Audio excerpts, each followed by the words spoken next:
তো গাইস আসসালামু আলাইকুম। আমি কর্ণাটক থাই আইনেরা সবাই জানো না, আজকে আমার সুনের কাম করবার দিছিল। সুনের কাম করে বস্তাটি আমি জমা করলাম। তারপরে গাইস আমি লেডিসের মতো রুমটা সাফ করে হাইরে দরজাটা মাইরে দিলাম। আমরা লেডিসের খালি পেশা দিই, লেডিসের মতো গাদা খাটনি আমরাও করি। তারপরে গাইস মাইসে ভাবে কর্ণাটক মেনি হয়ে থাকে ভাত এই যে দেখেন এলে জঙ্গল মধ্যে আমরা আজ দিন 24 ঘন্টা ঘুরে পারি। তারপরে গাইস এলে যে দেখতেছেন এলে গোলমরিচ এলে আমার দিছে করবানি গে কি করুম গাইস প্রবাসের দুনিয়া আঙ্গর গরিব সুদা মানুষ খাইতে নিষিদ্ধ।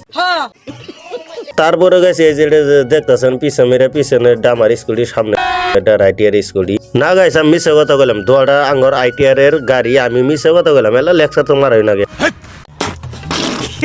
তারপরে গাইছে এই যে দেখতেছেন এটাই কিন্তু গেট আমার এই যে উর্ফে রুমটা যে দেখতেছেন এটাই আমার কিন্তু রুম। কি করুম গাইস গরিব ঘরে জন্ম হয়েছি করাই লাগবো আর এই যে লেতে আমি শুটিং করি। ঠিক বলেছো তুমি ঠিক তো দাও কেন। তারপরে গাইছে আমার পানি গিলাস নাকছে রুম মুই গেতাছি আল্লাহ আমি পানি খাওয়ানি গে। তারপরে গাইছে এই যে নিজের বাড়ির মতো এখানকার থাই কর্ণাটক জঙ্গল समझ रहे हो। তেল গাছে এটাই আমার রুম। ভিডিওটা ভালো লাগলে শেয়ার করবেন, আমার পাশে থাকবেন। সবার ধন্যবাদ।